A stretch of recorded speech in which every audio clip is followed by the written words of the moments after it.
You know, it's wild. Sometimes literally one single sentence is all it takes to completely ruin a relationship or entirely derail a project. Well, welcome to this explainer. Today, we're going to decode the exact cheat code to fix that. We'll be looking closely at those invisible barriers we build during conversations and breaking down that massive gap between our good intentions and the actual impact our words have on others.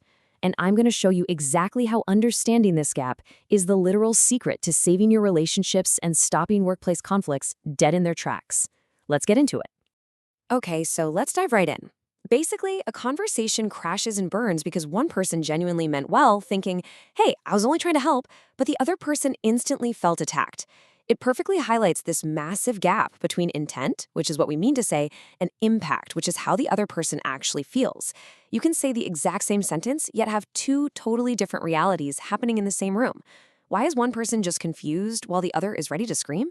Because communication isn't just about what leaves your mouth, it's entirely about what enters their ears. So let's talk about the invisible communication wall. We really need to understand where this gap comes from, because honestly, most conflicts don't start from a place of malice. They start from this invisible wall of differing histories and emotional wounds that we all drag into a room with us. Think of it like a filter. Imagine every single person is walking around wearing invisible tinted glasses. And those glasses, they're colored by everything they've ever been through. Past relationships, childhood insecurities, you name it. So a boss might say, we need to improve this, coming from a genuinely positive place. But if an employee's filter is shaped by constant past criticism, those tinted glasses actually translate those exact words into, you are a failure. And here is the absolutely crucial takeaway. Your intention does not automatically erase their experience. When a misunderstanding happens, our knee-jerk instinct is to defend what we meant, right? We yell, but that's not what I meant. But arguing about your intent completely ignores the very real pain of what they just felt. They aren't debating a dictionary definition with you. They're describing their emotional reality. Let's move on to the 4 hidden voices. It's crazy to see how this builds into total psychological chaos during tense moments. Because in any difficult conversation, there aren't just 2 voices. There are actually 4. There's what I say, what you say, the story inside my head, and the story inside your head. And the real danger? It lies in treating our own internal made-up stories as absolute, proven facts, without a single shred of actual evidence. It's like your brain acts as this highly caffeinated, dramatic movie director, instantly inventing a plot where someone is purposely disrespecting you. We react to these phantom scripts, but you have to remember this. A feeling is real, absolutely. But the story behind it might still be completely wrong. The other person might just be busy or even afraid themselves. If we just react to our internal movie, we're literally fighting ghosts.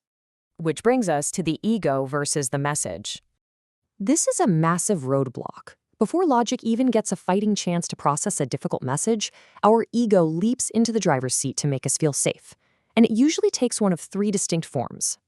We become the defender, aggressively pushing evidence that we did absolutely nothing wrong. Or we become the blamer, pointing fingers and attacking the other person's flaws. Or we turn into the runner, just shutting down, going silent, or physically bolting from the room. We fight, we attack, or we disappear simply because we don't feel safe. So how do we fix this? Enter the 3-second pause. Knowing why we fight is great theory, but what do you do when you are literally standing right in the middle of a fire? This is your 3-second cheat code, and I absolutely love this because it's so actionable. Before you defend, before you blame, and before you run, you just pause for 3 seconds. And you ask yourself, what am I feeling? What dramatic story is my internal director creating right now? And what might this person actually be trying to say? This tiny little pause hands you back control over your internal monologue. And once you've paused, you deliver this absolute magic phrase. Instead of snapping back with, you're wrong or that's not what I said, you say, help me understand what you heard. Notice the power there? It instantly shifts the whole conversation from a hostile battlefield to a place of mutual understanding. It doesn't mean you're agreeing with them. It just means you are choosing curiosity over defense. Now, let's look at proactive practice through group games. The cool part is, we don't have to wait for a total crisis to use these skills. We can proactively train our empathy and listening with our teams using simple games.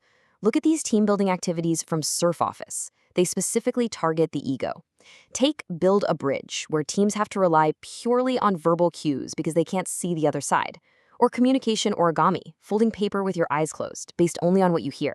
You'd be shocked at the results. These activities strip away our filters in a really fun, low-stakes environment, training us to communicate what's actually there. And hey, it's not just for the corporate world. Even simple kids' cooperative games do the exact same thing. Think about guiding someone to build a toy shelter. Gather 2 purple skate ramps, connect them in the middle. If your instructions aren't absolutely perfect, the shelter just falls down. It fundamentally trains us to communicate clearly without making any assumptions about what the other person already knows. And finally, listening to truly understand. At the end of the day, all of these tools, from that 3-second pause to the team-building exercises, they exist to fundamentally shift our mindset.